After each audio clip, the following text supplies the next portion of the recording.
In this video, I'm going to be showing you how I created this really cool drone product VFX for a client. I've seen some really creative versions of this on Instagram, so I'm going to be showing you the easiest way to pull it off. Please punch that like button, it really helps this video reach way more people. Let's get right to it. So we have the basic default Blender scene. Let's go to the motion tracking tab, so hit the plus sign, VFX, motion tracking.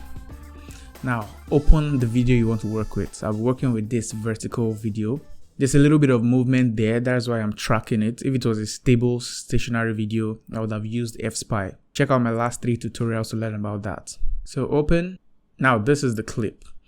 Something else you want to do is go to your output and make sure it's a vertical video. So 1080p by 1920. Yeah, so your camera is vertical. And also the frame rate of this video is 25 FPS. So let's change that here, so we don't have matching problems. 25 FPS. Cool. Now, like we did in the previous tutorial, set scene frames. So we have 1 to 176. And also prefetch, so the video is loaded onto your RAM and you don't have to start buffering. So cool, smooth playback. Let's go to the beginning of the video. Hit detect features. This is not quite enough features, so click here and mess with this threshold. You can bring it lower so you have more features selected. Let's say 0.009. Yeah, this is cool. Now from frame 1 we track forward, so hit this track markers, and then at the final frame we detect features again and we track backwards. And then like we did before, from 90, somewhere in the middle, say 90, detect features again, track backwards, go back to 90, detect features again, track forwards. So you're basically getting different track markers all around the entire scene. So we want to visually clean up this scene. So all these markers are flying all around, just X to delete them. All these ones that are all over the place, you do not want them. You want something that looks like a straight line. Hit Alt D to turn off these red markers. Now we have our markers here, and the next thing we should do is to delete any markers on this subject, on the guy here. So if any markers pops on him, we delete them. Cool, we have no marker on him right now.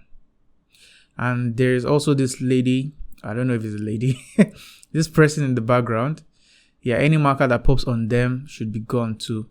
This marker popped on them, so select it and delete it. So you don't want Blender tracking people or moving objects. You want it to be solid objects like this, the buildings, the walls and all that. Cool, I think we have a pretty good track. The markers are following the video. Awesome. So go to solve and solve camera motion. That immediately gives us 0.23, which is a really great track. So let's just move on from here. This is actually good. And that's because the video doesn't move a lot. So the video doesn't move too much. So Blender can easily track where points are in space. Now click setup tracking scene. So we have a scene over here. And let's use this as origin. So click this marker here and click set origin. And okay, let's set the floor. So click 3 different markers and form a triangle that shows on average where the floor is supposed to be. So if I click this, shift this and shift this, these are 3 markers, and hit floor. I realized something. with this video. Every single time I track a different video, I learn something. So for some reason which I don't understand, whenever I mark the floor, I get this very weird camera angle where it thinks this is the wall. I don't even know how to explain it. The camera is looking from the top right here, which is not supposed to be so. The camera is looking from the top. We want the camera to look straight onwards. That is why we have the option of setting wall and setting floor. So since that didn't work out, let's set wall instead. So using this giant wall that is right in our front, can select 3 markers too. So this, and this. then set wall. Now that we have our flow and our product tracked to the scene, next thing we do is to get a drone or helicopter, even a hot air balloon, whatever works. So let me drop this drone here. Have you ever wondered how some pro animators are able to come up with such inspiring ideas? I recently found myself wondering how these people come up with such slick product animation ideas and what their creative process was for planning projects from start to finish. Well, luckily for me, I found a class that showed me just that. This class was created by Derek Elliott, and I love this process for sketching out each product and crafting his animations on paper before even starting to create it in Blender. It really brought a fresh perspective that I can implement in my own project. This class is called Advanced 3D Animation by Derek Elliott, and I found it on Skillshare. You have probably heard of Skillshare at this point. It's an online learning community with so many amazing classes for creatives like you and I. Whether you want to learn creative skills like how to render product images in Blender or particle simulation, even if you just want to level up your creative career, they have classes for pretty much everything imaginable. You should absolutely check it out. And the best part is that the first 500 people to use my link in the description will get a 1-month completely free trial of Skillshare. So whether you're interested in product design or animation, building your creative business, or being a more productive person in general, Skillshare is a great place to check out if you want to stay ahead in the industry. So check out the first link in the description, and thanks a bunch to Skillshare for sponsoring this video. Let's get back to the tutorial. There are a bunch of ways you could do this depending on your own creative direction. You could model like a straight line that attaches this directly to the edges of the box. You could adjust the model of your drone in a way that this part could widen, stretch out, and compress. Whatever creative direction you want to do. But in this video, I'm going to make it as simple as possible. So let's make sure we have lined up with our product. And let's try to make sure this part of the drone is the same size as the product, so you can realistically hook onto the product. Yeah, we can also mess with the size of the product depending on what we are going for. Sometimes you might notice that the drone looks too big in the frame. So the drone might look like this and that might not work. And the drone might look like this and that might not work. So you just have to adjust the size of the drone, adjust the size of the product and everything else. So in this instance, let's make sure we are fitting right in the middle here, just right next to it without intersections. Okay, cool. This is good. Yeah. Okay, this looks weird from this angle. Let's rotate it the other way. RZ90. Yeah, this is good. So this is our product, our package. This is the drone. Next thing is to parent the package to the drone. So click on the package, then click on the drone. Make sure the drone is yellow. Hit Ctrl P. Object. So it parents the drone to the package. So say now whenever you move the drone, it moves the package. And let's make this blades rotate. At frame 1, right click on R rotation, insert single keyframe. At the last frame, let's do probably, I don't know man, 4000. Right click, insert single keyframe. Yeah, it should be moving faster than that. So let's change this to probably 40,000. And also make sure we are in a linear interpolation. So make sure all these keyframes are selected. Hit T, then linear. So it doesn't start up and slow down. It just keeps a linear movement. Yeah. The reason why the rest of them are moving is because I think they are linked. The animation is linked. So if just one of your drone blades is moving, make sure they all have their origin at the center point like this. And then click every single one of them. And make sure the one highlighted in yellow is the one that has the animation. And you can easily do a Ctrl-L, link animation data. Now they will all move. So any change you make to this one will affect the rest of them. That's like the quickest way to do it. Now we have a drone that is pretty much working. Now the rest is to make it fly. So let's say we want the drone to start from the beginning. Start from, say, a little bit this way, farther. And a little bit out of frame. Let's say somewhere here. So insert location keyframe. And also, let's say somewhere in the middle, say at 80, the drone has moved forward. GY. Yeah, and it's somewhere closer to us. Say something like this.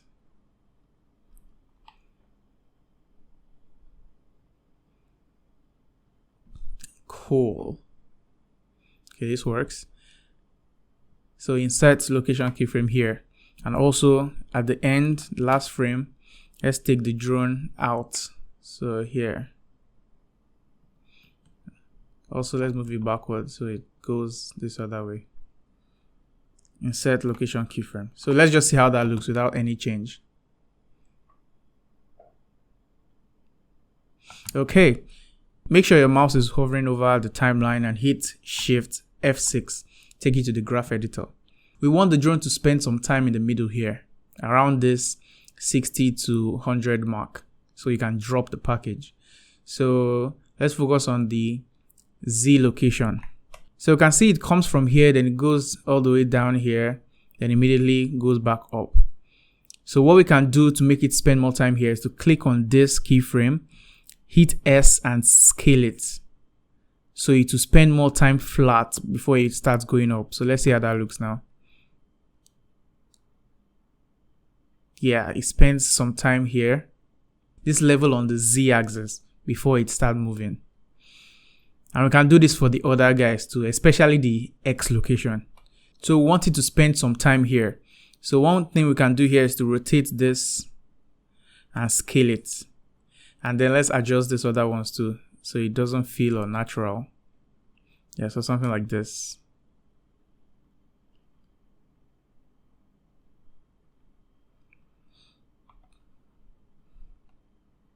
Yeah, so it comes down, it spends some time. The flatter the graph, the less movement you are making. If the graph is flat, then the animation isn't moving a lot. But if the graph is more vertical, so it's moving faster, it's moving a lot. So let's see how that looks now. Yeah, this is a lot better. So it comes from above, spends some time hovering around here, and then it moves out. Now we can get very, very detailed with this graph editing. If you want me to create a graph editor explained, breaking down the graph editor, just let me know. I'll look into that. So another thing is the Y location. Let's zoom it here. So it spends some time here. Also, the beginning shouldn't have this interpolation. This means it starts slow, then increases its speed. We don't want that. We want the video to start with the drone already moving. So let's straighten it out like this, so it doesn't waste time. And make sure you do that for the rest too. Yeah, this one is already straightened out. And Z is not straight yet. So let's straighten this one out. Yeah, so it immediately starts coming down. Then pauses for a while. Then moves out. If you want it to leave faster, I actually want it to leave faster. Let's make the last keyframe higher, so it gets there faster. So GY, it goes up. And also same for GX. So the last keyframe arrives faster. Yeah. So all this is just fine-tuning the animation, fine-tuning the graph editor to get exactly what you're looking for. So at this point, you want the box to drop somewhere here. So let's say at 75, you want the box to release. So the exact mechanism you're going to use depends on you. You could do a cloth simulation with strings. You could just do something mechanical. You could just do something simple like this. But the main thing to note here is how you're going to replace the box. The quickest way to do that is to choose the frame you're going to drop it. So let's say 75. At 75, what we want to do is to duplicate this box. So hit Shift D to duplicate the box. Now we have cube and cube 1. Cube is the original cube. So at 75, we want the cube to disappear. And at 75, we want the second cube to appear. So this is how you do it. Come to your object properties, visibility. At 74, go to 74, make sure viewport and render is checked. Then click the keyframes. Then at 75, uncheck viewport and render, then click the keyframes again. So this box, the original box, will disappear. You can see the highlight disappears. When we got to this point, the highlight disappears. Now for the second box, you want it to appear at the same exact time. This is how you do like a grabbing animation traditionally. If you want a character to grab a phone, at the point where the character grabs the phone, you are going to do this exact thing to replace it. The first cube is cube 1, and then the second cube is cube. So at 75, you want to make sure the viewport and render is checked, so it's showing. Then click the keyframes. Then go back one step, Make sure it's not showing, then click the keyframes. Now, you're basically doing the flip side for each of them. It doesn't matter which one you do, but make sure one of them is showing in the beginning, then disappears, and one of them is showing in the end, but not in the beginning. Then the next thing to do is at 75, make sure you're staying at frame 75. Hit Alt P to separate the parent. So you clear parent and keep transformation. So at 75, when this box appears, it's now free from the drone. So you can see it's already looking cool. It's carrying it, it drops it. But this still looks very weird. It's intersecting with it. We don't want that. So at 75, we want a rigid body simulation to happen to this box here. So let's click on the plane, go to physics, rigid body, make the plane passive. Then click on the cube. Make sure it's not this cube. Make sure it's this second cube. Rigid body, keep it active. So let's see what happens without doing anything else. Yeah, that is very weird. Let's go to the rigid body world. So go to scene properties, rigid body world, and cache. So let's make the animation start from, say, frame 70 and end at frame 180. So the rigid body simulation starts from here to here. Now let's see how that looks like. This is the first box. It swaps, it falls. Dope. Let's see how it looks like in the camera view. Swaps and falls. Now let's make this simulation a bit faster. I don't like how slow it fell, so let's go to the scene properties and make the speed times 2. So let's see how that would look like. Yeah, I prefer this a lot. And it also gives us time to make sure they are not intersecting. So let's see. Okay, they're intersecting a little bit. So what I can do here, for one frame, they're intersecting. So let's make sure the X graph isn't moving a lot at this point. So this is our X graph. This is what determines if we are going on this axis. So if I move this point up and down, the drone will be moving on the axis. So at this point, let's mess with the keyframe until we are no longer intersecting. Yeah, something like this. Let's just immediately bake the simulation. Bake. Now we have it in our memory and it doesn't change. Cool. So you can make this product as big as possible. You can adjust this thing as much as you want. The creative direction is up to you. And you can even have different drones. Let's say we have more than one drone, multiple drones, each of them flying in there and dropping different boxes. Yeah, that would be a cool concept. So let's look at it in a rendered view. Make sure you are in cycles. Also make sure we have film transparent checked so you can see the background. So let's see how this looks. Yeah, and finally lighting. Lighting is the most important thing here. So we have the box on the ground here. Now make sure you find an HDRI that fits the exact look. So we're having a very sunny day, almost noon. Let's find an HDRI that does that. So go to world, color, environment texture. Yeah, something else that I usually do to be able to render this without the image in the background, I go to compositing and I honestly delete most of these things. So I delete this, I delete all this, I delete this, and I just go straight from render layer to view, just directly. So I have just this. And also I usually delete this background collection, and also this foreground collection. Yeah, that is how I just personally like it. So we can see our shadows now. Why am I seeing double shadows? Oh, we have two light sources. Yeah, delete the default light that comes with this. So we have just one. Yeah. Now you can see from this character, this man in this scene, that the shadow is at this angle, facing backwards. So we'll do the same thing. Go to shading, change it to world, Ctrl T to have your mapping node. Come back here, vector mapping, adjust the rotation until our shadow is facing the right way. Yeah, this looks quite right to me. And from here, you can just go as crazy as you want. You could make some changes if you want. You could adjust the timing or whatever you want to do. If I hit render, I'm going to render just the CG aspect, which is how I like it. I'm rendering just the drone, the cube, and the shadow. And now when you do this, you can open DaVinci Resolve or Premiere Pro and add your CG to your background video. So that's it, guys. I hope you take this and create something absolutely insane in your next product VFX project. Please punch that like button for me. It really helps this video reach a lot more people. See you in the next one.